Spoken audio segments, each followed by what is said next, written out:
हनुमंत लाल जी परम सरल, पर विशेषता यह है जो काम कोई नहीं करता राम जी का वो हनुमान जी करते हैं। परंतु हनुमान जी कभी अपने नाम, अपने काम का नाम नहीं चाहते। लोग जाने मैंने काम किया। बोलो जय सिया राम। जय सिया राम। व्यक्ति जब भी कोई काम करता है तो अपना नाम पहले चाहता है। भाई हमने किया है, वो हमारा नाम ही नहीं है। नाम के बिना कोई काम नहीं किया जाता। हनुमान जी की विशेषता है काम पूरा करते हैं, नाम कभी नहीं चाहते, किसी को बताते भी नहीं। विभीषण जी ने लंका में पूछ दिया, पंडित जी आपका नाम, क्योंकि पंडित बन के ब्राह्मण बन के पहुंचे थे तो बताना पड़ा, क्योंकि पहला पहला परिचय हो रहा है। पर नाम बता के परिचय तो दिया, पर सावधान कर दिया, हमने तुम्हें नाम बताया पर तुम लेना मत कभी। क्यों?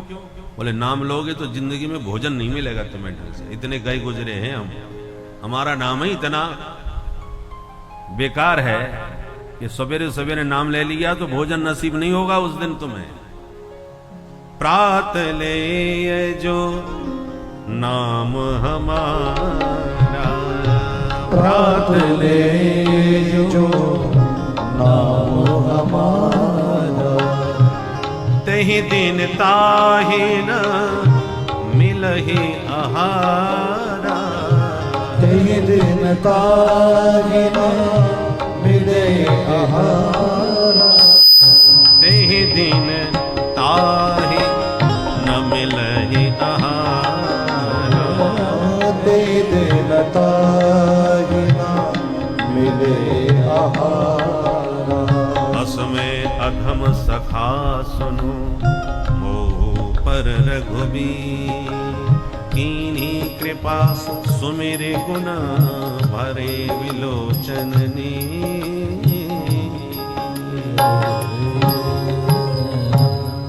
इतनी विनम्रता। हनुमंत लाल जी ने नाम बताते हुए सावधान कर दिया कि मेरा नाम लोगे तो भोजन नहीं मिलेगा। असमय अधम, मैं इतना अधम हूं, इतना गिरा हुआ हूं, इतना पतित हूं। ये है भक्तों की विनम्रता। मोह सम कौन कुटिल खल कामी, जहि तन दियो ताहे विसरायो, ऐसो नमक हरामी। भक्त अपने आप को कितना नीचा बताते हैं। तृणादपि सुनीचे, तराजू को तौल के देख लो, जिसमें वजन ज्यादा होता है वो बिल्कुल नीचे हो जाता है, झुक जाता है पल्ला। यही भक्ति और भक्तों की विशेषता है। भक्तों के भीतर जितना भक्ति भाव भरा होगा भगवान के प्रति, उसकी वाणी व्यवहार उतना ही विनम्र और सरल सहज निश्चल हो जाता है। ये हनुमंत लाल जी का कार्पण्य है। शरणागति 6 प्रकार की होती है, उसमें छठवां लक्षण है कार्पण्यम, माने अपने को अत्यंत दीनहीन छोटा मानना। राई के 20 हिस्सा तापुन पाछे 20, और ताते नन्हे भय रहो तब मिले हैं जगदीश। ठाकुर जी कब मिलेंगे? एकदम अपने को मिटा दो, छोटा बना दो। कितना छोटा बना लो? बोले राई के बराबर। राई का दाना जानते हैं कितना छोटा होता है? राई के बराबर नहीं। बोले राई तो बहुत बड़ी है, तो बोले राई के 20 हिस्सा, राई के दाने के 20 टुकड़े करो। अब बोलो 20वां टुकड़ा कितना छोटा होगा? उतने छोटे बन जाए? बोले ना ना, वो भी बहुत बड़ा है। तापुन पाछे 20, अब जो 20वां अंश है उसका, उसके 20 टुकड़े फिर करो। अब बोलो कितना छोटा हो जाएगा? बोले इतने छोटे। बोले नहीं, वो भी बड़ा है। ताते नन्हे वह रहो, उससे भी छोटे बनो, तब मिले हैं जगदीश।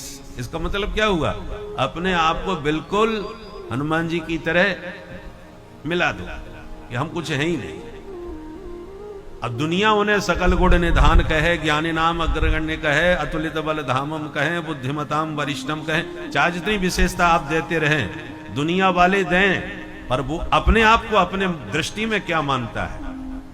असमय अधम, इतना मैं गया गुजरा हूं। इतनी विनम्रता, सरलता, सहजता स्वाभाविक स्वभाव में ही आ जाए, तब मिले हैं जगदीश। तब ठाकुर जी का वो विशेष कृपा पात्र बनता है। हनुमान जी ने यदि नाम नहीं चाहा तो क्या उन्हें नाम नहीं मिला? बिल्कुल नहीं चाहा तो इतना मिला जो किसी को नहीं मिला। दुनिया में ऐसा आज कोई राम मंदिर बता सकता है जहां हनुमान जी ना बैठे हो? ऐसा भले ही होगा कि हनुमान जी के हजारों मंदिर मिलेंगे जहां राम जी ना बैठे हो। राम जी के बिना हनुमान मंदिर हो सकता है, पर हनुमान जी के बिना राम मंदिर कहीं नहीं हो सकता। इतना नाम मिला, इतनी प्रतिष्ठा मिला। और हनुमान जी का तो बहुत जलवा है महाराज कि केवल राम दरबार में हो सोई जरूरी नहीं है। देवी माँ का मंदिर हो, भोले बाबा का मंदिर हो, चाहे गणेश जी, कहीं किसी का भी मंदिर हो, हनुमान जी जरूर बैठे मिलेंगे हो हर जगह। कितना नाम हो गया भाई। नाम जिसने बिल्कुल नहीं चाहा उनका नाम प्रभु ने कहां कहां प्रतिष्ठित कर दिया। सब जगह जय जयकार हनुमान जी की। आज सनातन धर्म पे संकट आवे, समस्या आवे तो सबसे पहले जय हनुमान ज्ञान गुण सागर ही चालू होता है। हमारे 33 कोटि देवता हैं, इतने देवता हैं, पर जब समस्या सनातन धर्म की कहीं भी आवे तो हनुमान जी को ज्यादा लोग याद करते हैं। पूरा पश्चिम उत्तर दक्षिण में कहीं भी चले जाओ, यदि सनातनी हिंदू है तो हनुमान जी जरूर मिलेंगे वहां। किसी का भी मंदिर हो, सब जगह इनकी धाक है। तो जो न चाहते हैं उन्हें भगवान इतना देते हैं जो कल्पना से परे होता है। हम लोगों की मानसिकता संकीर्ण होती है कि हम मांगेंगे नहीं तो फिर भजन पूजन से फायदा क्या, कुछ मिलेगा ही नहीं। जीवन भर भजन करें और मिले कुछ नहीं तो क्या फायदा भजन का। हम पहले मांगने की लिस्ट बना लेते हैं और पराया देवता ही वही पकड़ते हैं जिससे कुछ मिले। राम जी से, कृष्ण जी से, देवी मैया से किसी से नहीं मिलता तो बोले आजकल वो साईं बाबा बहुत जल्दी देते हैं या शनिश्चर महाराज बहुत जल्दी देते हैं। तो हमें तो मांगने से मतलब है, चाहे शनिश्चर से मिल जाए चाहे साईं बाबा से मिल जाए, जहां से जल्दी मिले हम तो वो दरबार पकड़ते हैं। क्योंकि मिलने की लिस्ट हमारी बहुत लंबी होती है। पहले मिले, कुछ फायदा हो तो करे। परंतु याद रखिए, जो भगवान से कुछ नहीं चाहते ऐसे भक्तों को निरपेक्ष कहते हैं। निरपेक्ष माने कोई अपेक्षा भगवान से भी नहीं रखते। और जो भगवान से भी कोई अपेक्षा नहीं रखते, फिर भगवान उन्हें इतना देते हैं जिसकी हम लोग कल्पना नहीं कर सकते। ऐसा नहीं है कि देते नहीं है। एक बात बताओ, गांव का बिल्कुल अशिक्षित ग्वारिया किसान, यदि उस पर सम्राट प्रसन्न हो जाए, चक्रवर्ती सम्राट, और उस अकिंचन गरीब गांव के किसान को दरबार में बुला के कहें हम तुम्हारी सेवा भक्ति परिश्रम से बहुत प्रसन्न हैं, आज मांगो क्या चाहते हो। तो जिसने कभी शहर देखा नहीं, गाड़ी घोड़े कभी देखे नहीं, वो गांव से बाहर कभी निकला नहीं, वो बेचारा ग्वाला मांगेगा तो क्या मांगेगा? बढ़िया बैलगाड़ी मांग लेगा, 2-4 बीघा जमीन मांग लेगा। इससे ज्यादा उसके मांगने की क्षमता नहीं है, सोच नहीं सकता। और वो सम्राट के ऊपर छोड़ दे कि महाराज हमको कुछ नहीं चाहिए, आप जो देना चाहें प्रसाद रूप में ले लेंगे। तो सम्राट जो देगा वो अपनी सोच और समझ के अनुसार देगा।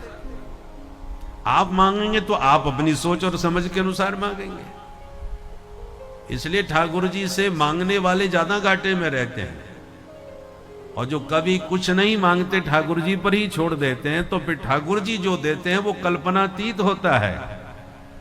सुदामा जी द्वारका नाथ से मिलने गए और भगवान यदि कह भी देते कि कुछ मांग लो, और यदि मांगना भी होता सुदामा जी को, क्या मांग लेते? बढ़िया मकान मांग लेते। वो जिनको 4-4 दिन 5-5 दिन तक भोजन पेट में नहीं जाता था, वो रोज के लिए भोजन मांग लेते, बढ़िया रोज चकाचक खाने पीने को मिले। इससे ज्यादा और क्या मांगते? और जब कुछ नहीं मांगा तब सुदामा जी को क्या दिया? बोले जैसी अपनी द्वारकापुरी थी वैसी उनके नाम की सुदामापुरी बना दी, अपने समान ऐश्वर्य प्रदान कर दिया। सुदामा जी की कल्पना से हजारों दूर की बात। इसलिए भगवान पर छोड़ देते हैं, भगवान से ज्यादा नहीं मांगना चाहिए। हम मांगते हैं तो रोज आरती में तो मांगते हैं सुख संपत्ति घर आवे, कष्ट मिटे तन का, बस इतनी तक हमारी बुद्धि से सुख संपत्ति आ जाए। परंतु वास्तविकता यह है जो निरपेक्ष होते हैं, जो भगवान से कभी कुछ नहीं चाहते, भगवान उन भक्तों को स्वयं को दे डालते हैं, अपने आप को दे डालते हैं। तुम जगत मांगते हो तो जगत हाथ लगता नहीं, और जगदीश को मांग लो तो जगत अपने आप तुम्हें मिल गया। बोलो राधे राधे। राधे राधे। पुराने जमाने में दोना पत्तल में भोजन होता था। दोना पत्तल में भंडारे होते थे, उसी में लोग पाते थे परोसते।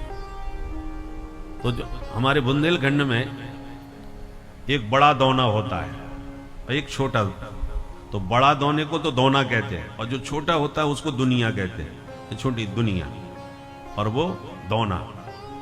दोना और दुनिया बोलते हैं। अब कई दुकानों के रसगुल्ले बड़े फेमस होते हैं, इधर भी है पास में रसगुल्ला वाले। अब रसगुल्ला वो, अब उसके लिए बहुत बड़ा दोना देने की जरूरत नहीं है। आपको एक रसगुल्ला चाहिए तो गर्मा गर्म छोटी सी दुनिया में ले लीजिए। अब दुकानदार के पास जाकर के आप रसगुल्ला का मूल्य पूछोगे तो रसगुल्ला का ही दाम बताएगा, एक रसगुल्ला इतने का मिलता है। और रसगुल्ला जब आप खरीदोगे तो वो जो छोटी सी दुनिया है वो भी पैसे से आती है, पर वो फ्री में मिल जाती है। उसको, उसका मूल्य अलग से आपको देना नहीं पड़ेगा। यदि डायरेक्ट आप उससे मांगोगे कि भैया हमें रसगुल्ला की तो जरूरत नहीं, पर ये दुनिया आपकी बहुत बढ़िया लग रही है, इसे जरा दे दो हमें, तो वो छोटी सी दुनिया का क्या तो आपसे मूल्य लेगा, और मांगने पर भी देगा नहीं। बोले साहब ये तो हमने अपने उपयोग के लिए रखी है, आपको ऐसे नहीं देंगे, आप और कहीं से खरीदो। ये तो हमने अपने लिए खरीदी है, लोगों को रसगुल्ला देने के लिए। तो रसगुल्ला मांगोगे, खरीदोगे, दुनिया फ्री में मिलेगी। केवल सीधा दुनिया लोगे तो वो ना दुनिया देगा, और उसे आपका और देगा भी तो आपसे क्या मूल्य लेगा, उससे क्या मूल्य लेगा एक दुनिया का। तो ना वो मूल्य लेता है, ना आपको दुनिया देता है। दुनिया मिलेगी तो रसगुल्ला के साथ ही मिलेगी। बोलो राधे राधे। राधे राधे। तो भगवान रसस्वरूप हैं, रसो वैसा। रसरूप परमात्मा का मूल्य लगाओ, उनको खरीदने की कोशिश करो। जैसे मीरा जी ने खरीदा, मैंने लीनो गोविंदा मोल, मैंने गोविंद को मोल खरीद लिया। जब उस रस स्वरूप परमात्मा को, रसगुल्ला को खरीदोगे तो ये सारी दुनिया आपको फ्री में मिल जाएगी। इसका आपको अलग से दाम देने की आवश्यकता नहीं है। और उस रसगुल्ला को छोड़ के तो दुनिया के पीछे पड़ोगे तो दुनिया हाथ लगने वाली नहीं है, मिलने वाली नहीं है। दुनिया में कितने लोग आए, कितने गए, कि ये दुनिया किसी की नहीं हुई। गाय खरीदने जाते हो तो क्या पूछते हो ये गोबर कितना देती है, मूत्र कितना देती है? कोई नहीं पूछता, और पूछेगा तो मूर्ख सिद्ध होगा। अरे गाय है तो गोबर तो देगी ही देगी, पूछना क्या? पूछना है तो दूध के बारे में पूछो, दूध कितना देती है, दूध के बारे में पूछते हैं, कितना दूध देती है और इसकी दूध की क्वालिटी क्या है। गायों के भी दूध की अलग अलग क्वालिटी होती है। जर्सी का अलग होता है, देसी गाय का दूसरा होता है, गिरी गाय का कुछ और ही होता है, और स्वर्ण कपिला गाय हो तो फिर कहना ही क्या है। तो गाय के दूध में अंतर होता है। तो पूछा जाए तो दूध के बारे में पूछा जाए, गोबर के बारे में क्या। परंतु क्या गोबर की कीमत नहीं होती? गोबर भी महत्वपूर्ण होता है। आजकल तो बड़ी कीमत हो गई। गोबर गैस बनने लगी है, गोबर के कंडे बनते हैं जो अग्नि का काम करते हैं? तो गोबर भी बहुत उपयोगी होता है। गाय के मूत्र से भी औषधियां बनती हैं। परंतु गाय है तो गोबर मूत्र तो अपने आप मिलता है, भले वो कितना भी महत्वपूर्ण हो। पंचगव्यादि के प्रयोग में उसका बहुत बड़ा महत्व होता है, पर वो महत्वपूर्ण गोबर मूत्र का कोई मूल्य नहीं पूछता, ना ही कोई ये कहता कितना देगी। वो अपने आप मिलता है, उसका मूल्य नहीं चुकाना पड़ता। उसी प्रकार जैसे गाय को खरीदने पर, ग्रहण करने पर गोबर मूत्र दूध सब मिल जाता है, उसी प्रकार गोविंद का मूल्य लो। गोविंद जब मिलेंगे तो ये संसार गोबर मूत्र की तरह आपको अपने आप मिल जाएगा, उसका मूल्य आपको देने की जरूरत नहीं। बोलो राधे राधे। तो इस प्रकार से परमात्मा के जो प्रेमी भक्त होते हैं वो भगवान से भी कुछ नहीं चाहते, और ऐसे जो अकिंचन भक्त होते हैं भगवान उन पर बिक जाते हैं, उन पर न्यौछावर हो जाते हैं, उनके पीछे पीछे भागते हैं। कोई सेवक आपके यहां सेवा करे और कोई शुल्क न ले, आप देना भी चाहें तो हाथ जोड़ ले कि महाराज मुझे तो सिर्फ आपकी सेवा चाहिए और कुछ नहीं चाहिए। ऐसे सेवक पर स्वामी भी न्यौछावर हो जाते हैं कि भाई इतने दिनों से सेवा कर रहा है और फ्री में कर रहा है, और हम कुछ देते हैं तब भी नहीं लेता। तो ऐसे सेवक से कोई बड़ा अपराध भी हो जाए तो स्वामी उसको अनदेखा कर दे, अरे चल कोई बात नहीं, हो गया हो गया। यदि आप मूल्य दे करके सेवा कर रहे, उससे सेवा ले रहे नौकर से, जिसको आप महीने का वेतन दे रहे हैं, वो गड़बड़ करेगा या तोड़फोड़ करेगा या कुछ अपराध करेगा तो आप उसकी अच्छी तरह खिंचाई करेंगे, क्योंकि पैसा दे रहे हो, उसकी सेवा का शुल्क दे रहे हो। और निःशुल्क यदि है तो अपराध हो जाए तो अनदेखा कर दोगे, चलो कोई बात नहीं, गलती हो गई। अंतर है। ऐसे भगवान की सेवा के बदले, सेवा माने भक्ति, भक्ति के बदले में आप भगवान से कुछ मांग रहे हो तो आप नौकर हो, और फिर अपराध करोगे भक्ति में तो दंडनीय भी होगा। और भगवान की सेवा खूब करो, भक्ति खूब करो, मांगो कुछ नहीं। तो ऐसे भक्त से कोई बड़ा भारी अपराध भी हो जाए तो भगवान अनदेखा कर देते हैं कि कोई बात नहीं, हो गया हो गया। सोई करतूत विभीषण केरी, सपने सोन राम ही हेरी। जिसको भगवान अपना लेते हैं, अपना बना लेते हैं, उसके अपराध को भी अनदेखा कर देते हैं, ध्यान नहीं देते। इसलिए भक्त वह है जो निरपेक्ष हो, निष्काम, कोई इच्छा नहीं। प्रहलाद जी निष्काम भक्त थे और ध्रुव जी महाराज सकाम भक्त थे। ध्रुव और प्रहलाद दोनों ही भक्त हैं, पर दोनों में अंतर देखिए। ध्रुव जी की भक्ति है पर भीतर कामना छुपी है। क्या? मेरी सौतेली मां ने सिंहासन से नीचे उतार दिया मुझे। अब गुरुदेव नारद जी ने जो मंत्र दिया है, एक दिन उस परम पिता से मिलके उसी सिंहासन पर बैठ के दिखाऊंगा सौतेली मां। ये कामना छुपी थी ध्रुव जी के चित्त में। भगवान तो अंतर्यामी है, उनसे कुछ छुपा थोड़ी है, वो तो भीतर ही घुसे बैठे हैं। तुम्हारे भीतर क्या चल रहा है सब गतिविधि देख रहे हैं। और इसलिए प्रहलाद श्री ध्रुव जी ने भले ही ना मांगा हो, पर भगवान ने कहा जाओ बेटा घर जाओ, पहले सिंहासन पर बैठ करके राज्य कर लो। कितने दिन? बोले 36,000 साल। 36,000 वर्ष का राज्य भगवान ने दिया। किसको? ध्रुव जी को, जो चाहते थे सिंहासन पर बैठना, उनको दिया। और जब प्रहलाद जी के सामने नरसिंह भगवान प्रकट हो गए, उम्र दोनों की वही है, जो प्रहलाद की वही ध्रुव की, पर ध्रुव जी अर्थार्थी हैं, माने कामना उनके भीतर थी, कामना की पूर्ति भी हुई। और प्रहलाद जी निष्काम थे, बोले मुझे कुछ नहीं चाहिए। भगवान बोले बेटा मांगो तो सही, मेरा दर्शन अमोघ है, जो मुझे देखता है मुझसे मिलता है उसे कुछ ना कुछ जरूर मैं देता हूं, इसलिए मांगना तो पड़ेगा। तो प्रहलाद जी बोले हम यही मांगते हैं कि जीवन में कभी किसी से कुछ मांगे ही नहीं। लो, मांग भी लिया और कुछ भी नहीं मांगा। इतनी निष्कामता प्रहलाद जी में, इतना जिद करने पर भी भगवान से मांगा तो क्या मांगा कि कभी ना मांगो, यही मांगता हूं। ऐसा निष्काम भक्त कौन होगा? और उसका परिणाम क्या हुआ? न मांगने वाले प्रहलाद को भगवान ने सिंहासन उनको भी दिया, उनको भी सिंहासन पर बैठाया पिता के, परंतु कितने दिन के लिए? एक मनवंतर पर्यंत, एक मनवंतर का राज्य दिया। अब एक मनवंतर का जरा गणित लगाओ, एक मनवंतर कितना बड़ा होता है? कहां ध्रुव जी को 36,000 साल और प्रहलाद जी के लिए 1 मनवंतर। कितना? ब्रह्मा जी के एक दिन में 14 मनवंतर होते हैं। 14 मनवंतर, 14 मनवंतर का एक दिन होता है ब्रह्मा जी का। और ब्रह्मा जी का एक दिन कितना बड़ा होता है? चारों युग, सतयुग, त्रेता, द्वापर और कलयुग, ये 4 युग है। चारों युग जब 1000 बार बीत जाते हैं तब ब्रह्मा जी का एक दिन होता है। तो ब्रह्मा जी के एक दिन में 14 मनवंतर होते हैं। अब 1 मनवंतर का हिसाब लगाए।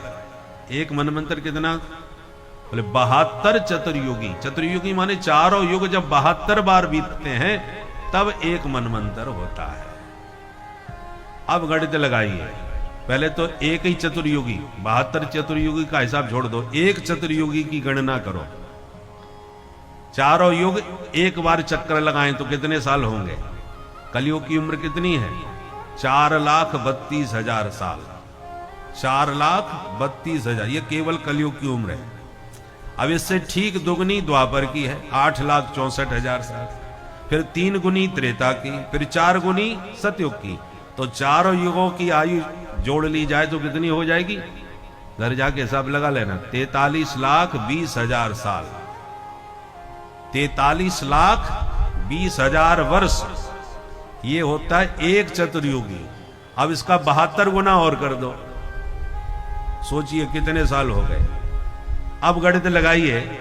जिसने राज्य मांगा उसे सिर्फ 36,000 साल के लिए दिया और संतुष्ट किया, पर जिसने कभी कुछ नहीं मांगा उसे 72 चतुर्युगी, 1 मनवंतर का राज्य दे दिया और सदा के लिए अपने निजी पार्षदों में भर्ती प्रहलाद जी को कर दिया।